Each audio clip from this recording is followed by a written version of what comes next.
Hi there, my name's Colin and this is the Action Figure Resource Video Channel, the place for all your action figure news, reviews, tutorials and guides.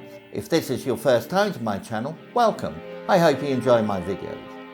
Today I'm going to be taking a look at the G.I. Joe, A Real American Hero Series 1 Breaker, the Communication Officer, released in 1982.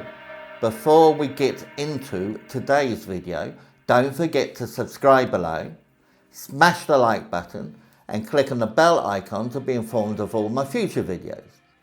When you click on the bell icon, make sure you select all on the drop down menu in order to get notification when I upload new videos. Okay, so the first figure we're going to take a look at is Breaker, the Communication Officer, released by Hasbro in 1982.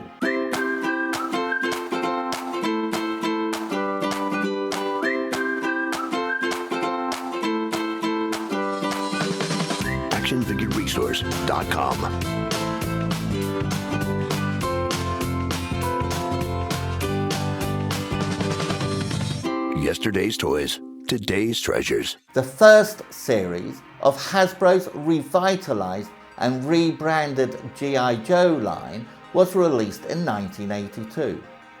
These figures replaced the generic Generation 1 12-inch figures with an extensive group of specialist figures.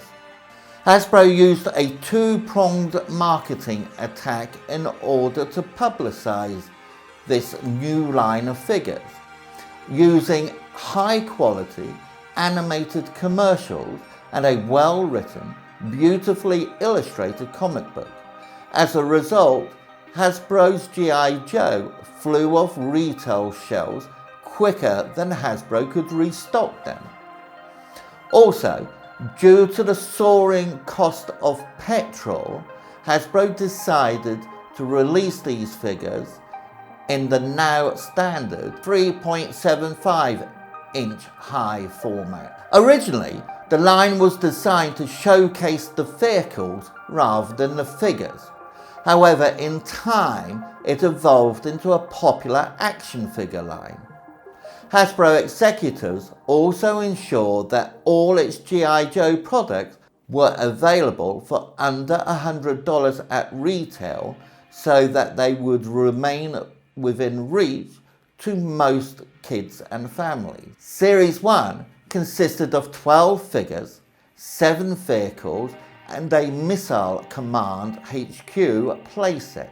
The first figure from this series that I'm going to take a look at is Breaker, the Communication Officer, that came with a TV radio backpack, a helmet and a radio headset. Breaker wasn't a commissioned officer but an E4 corporal.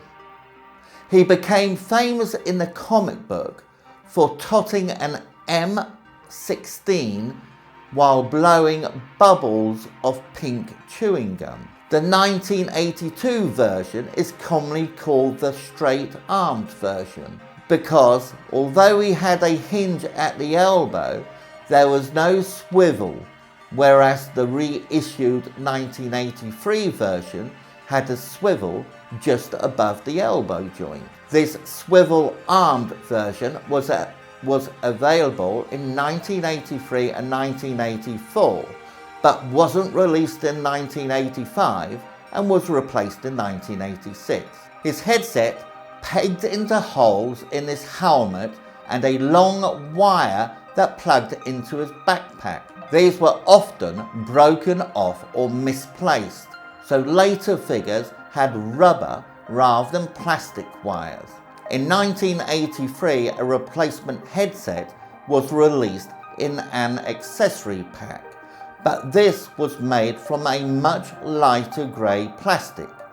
So when purchasing loose figures on the secondary market, it's important that you purchase a true original mint Breaker that will have the much darker, almost black headset. His helmet was the standard Hasbro figure helmet that was used for most of the G.I. Joe figures, as well as for some other lines. His backpack, which could be removed, lacked any real detail. One of the main setbacks of the Breaker figure was that he didn't have any weapons. That's right, a soldier with no weapons. For articulation, his head could be moved from left to right. His arms could be moved up and down from the shoulders or swiveled around. His forearms could be moved up and down from his hinged elbow. His torso was connected to his legs by a rubber band that allowed for some waist movement. His hips had hinged joints, as did his knees, allowing them to be moved up and down also.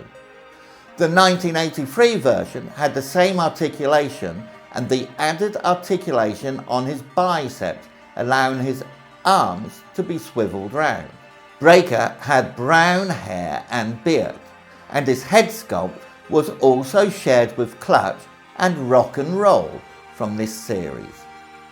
He had black painted straps on his torso that held an unpainted hand grenade.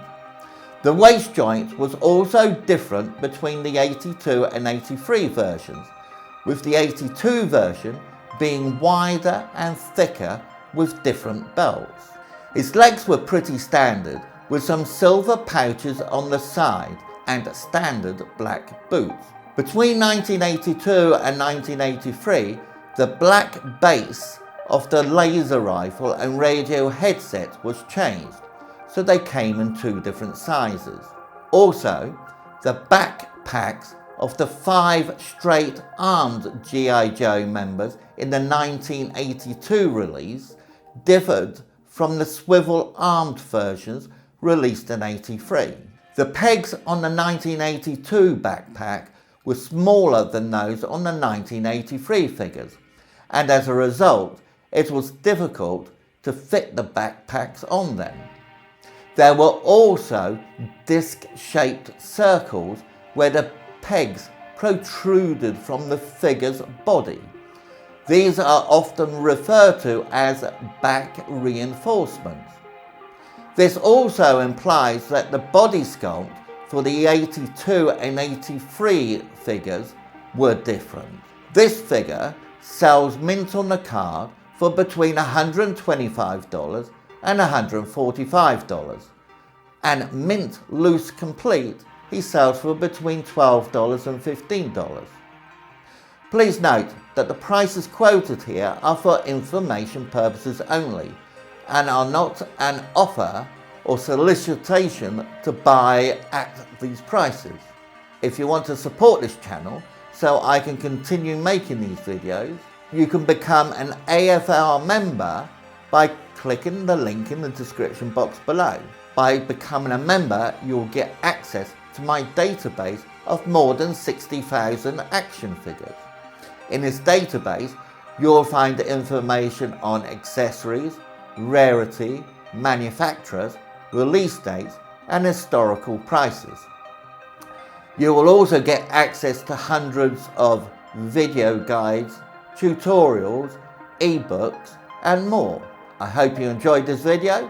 Don't forget to subscribe below, smash that like button, and click on the bell icon to be notified of all my future videos. You can find the rest of the videos in this G.I. Joe series here, and until next time, bye for now. actionfigureresource.com. Yesterday's toys, today's treasures.